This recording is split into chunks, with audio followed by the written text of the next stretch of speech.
हम दोनों घटनाओं से काफ़ी दुखी हैं और जो राजनीति इसमें की जा रही है वह बहुत घटिया किस्म की सोच के जो लोग हैं वो ऐसी दर्दनाक घटना को जो है भी राजनीति से अपने को जोड़ लेते हैं। प्रेमचंद यादव की हत्या पहले हुई, उनको बुलाया गया और बुला करके उनकी हत्या कर दी गई।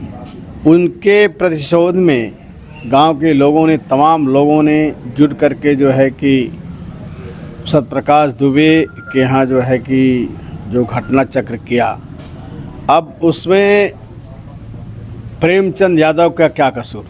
प्रेमचंद यादव तो दुनिया में रहे नहीं, उनको तो मार दिया गया पहले ही जो है। लेकिन ये सरकार जो अंधा कानून की सरकार है, इसको कुछ अता पता नहीं है। वो प्रेमचंद को घर गिराने के लिए जो है बुलडोजर तैयारी कर लिया। नमस्कार, भारत कवरेज न्यूज में आप सभी का स्वागत है। दोस्तों, देवरिया कांड की चर्चा इन दिनों जोरों से हो रही है। अब पूरे देश में इस तरह की चर्चा चल रही है, प्रदेश में चल रही है। जिस तरह देवरिया में घटना घटी, पहले पूर्व जिला पंचायत सदस्य प्रेमचंद यादव की हत्या हुई, उसके बाद भीड़ द्वारा कहें तो विरोध में सत्यप्रकाश दुबे के परिवार के 5 लोगों की हत्या हो जाती है। ये सब घटना ज़मीनी विवाद को लेकर हुआ, लेकिन उसमें काफ़ी राजनीति हुई। अब आज भी राजनीति खूब हो रही है। सत्ता पक्ष द्वारा जहां यादव बनाम ब्राह्मण बनाने का कोशिश की जा रही है, वहीं समाजवादी पार्टी के राष्ट्रीय अध्यक्ष अखिलेश यादव भी गए, प्रेमचंद यादव के परिवार से मिल के आए।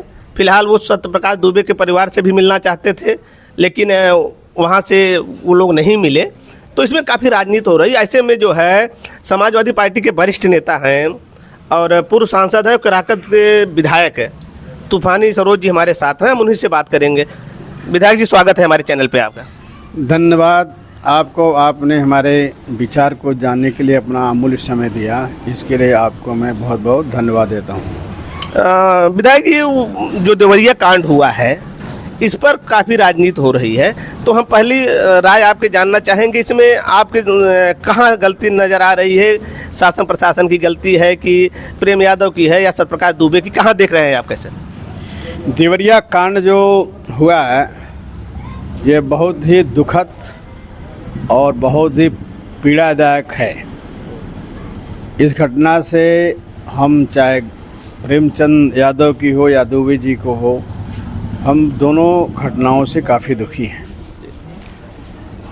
और जो राजनीति इसमें की जा रही है वह बहुत घटिया किस्म की सोच के जो लोग हैं वो ऐसी दर्दनाक घटना को जो है भी राजनीति से अपने को जोड़ लेते हैं। प्रेमचंद यादव की हत्या पहले हुई, उनको बुलाया गया और बुला करके उनकी हत्या कर दी गई।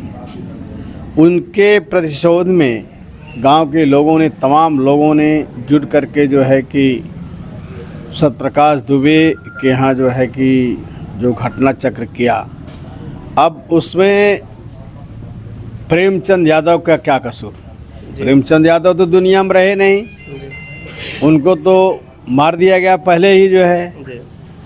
लेकिन ये सरकार जो अंधा कानून की सरकार है, इसको कुछ अता पता नहीं है।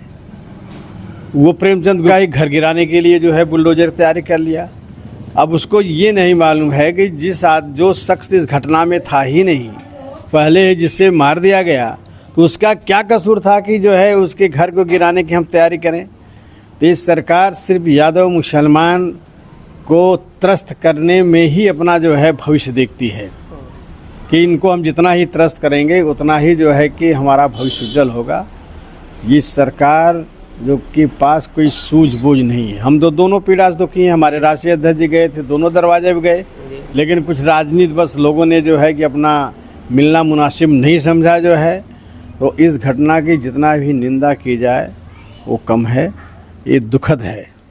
वहाँ के स्थानीय नेता हैं सलभ मठ त्रिपाठी विधायक, वहाँ के जो है बीजेपी के, वो घटना होती है तो सत्यप्रकाश दुबे के परिवार से मिलते हैं, लेकिन प्रेम यादव के घर नहीं जाते हैं। तो इस पर क्या कहेंगे? अब इस पर ये उनकी सोच है। क्षेत्रीय विधायक थे, जनप्रतिनिधि, उनको दोनों घटनाओं पर जाना चाहिए। प्रेमचंद यादव तो घटना पहले घटी, वो पहले मारे गए, उनके यहाँ तो पहले जाना चाहिए जो है। अब इनके यहाँ दुबे जी की जो घटना घटी है वो प्रतिशोध में हुई है, और उसमें ये कि नहीं कई जात के लोग उसमें शामिल है। ये नहीं है कि यहाँ प्रेमचंद के घर का तो कोई नहीं है, सब गांव के लोग जो है उस घटना चक्र में शामिल हुए हैं।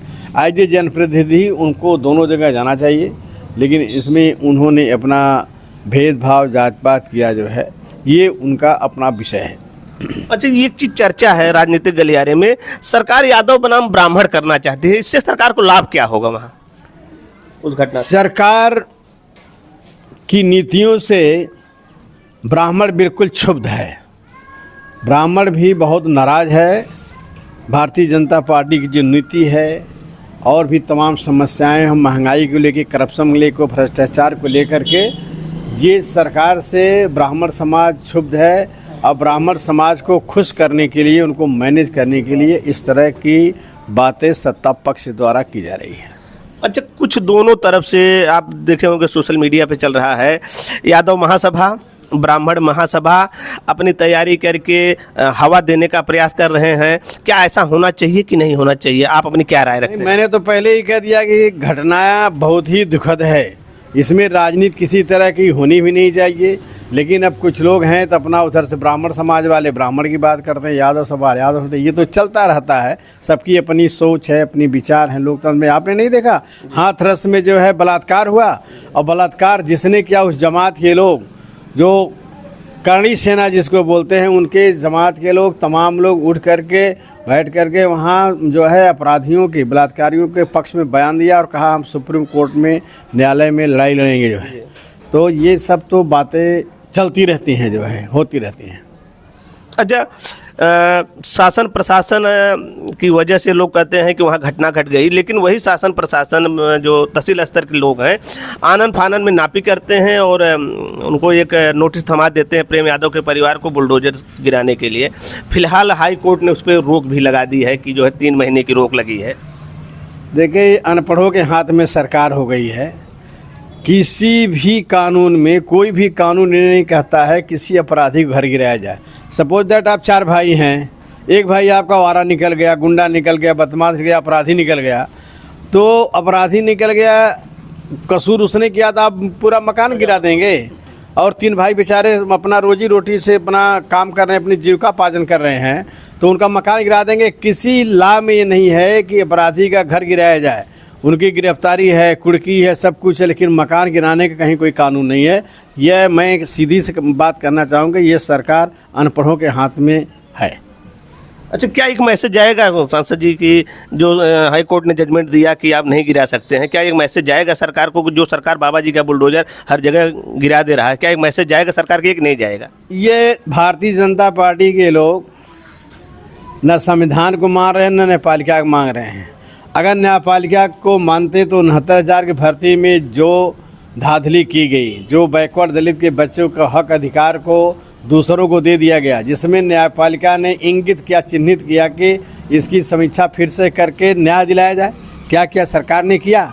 तो न्यायपालिका को भी नहीं मानते हैं। अब आप देख लीजिएगा, ये चुनाव आ रहा 24 में, अगर जनता चेत नहीं, सजग नहीं हुई, अगर दोबारा इनके हाथों में सत्ता दे दिया ना, तो वोट का अधिकार भी समाप्त हो जाएगा। फिर कोई पूछेगा नहीं, घूमते रहो जो है। आज तो वोट का अधिकार सब सलाम कर रहे हैं, भैया सलाम, चाहे मुस्लिम बस्ती हो, चाहे बिंद बस्ती, चाहे जो भी बस्ती हो, वोट के लिए जाते हैं लोग ना। जब वोट का अधिकार है ख़त्म होगा, जब बाबा साहब ने दिया था बड़े संघर्ष के बाद, तो इस बार भारतीय जनता पार्टी वोट का अधिकार ही समाप्त कर देगी। ये कुछ नहीं मानते, ये लोकतंत्र को भी नहीं मानते। तूफानी सरोज जी थे, जिनके बारे में मैंने पहले भी बताया आपको कि मछली शहर से सांसद रह चुके हैं, सैदपुर से 2 बार रहे हैं। अच्छा, मछली शहर में सांसद रहने से पहले ही काफ़ी इन्होंने काम किया था, जिसे यहाँ स्थानीय जंघई रेलवे स्टेशन की बात करें। अच्छा, ये एक और बड़ी चीज़ मैं अपने दर्शकों को बताना चाहता हूँ कि संसद में एक स्ट्रिंग ऑपरेशन चला था ईमानदारी का।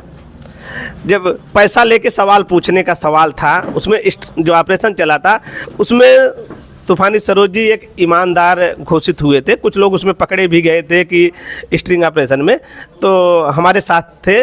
और इस वीडियो में जो है कैसा आप लोगों को लगा कमेंट जरूर करिएगा। इस वीडियो में बस इतना ही। नमस्कार, जय हिंद, जय भारत।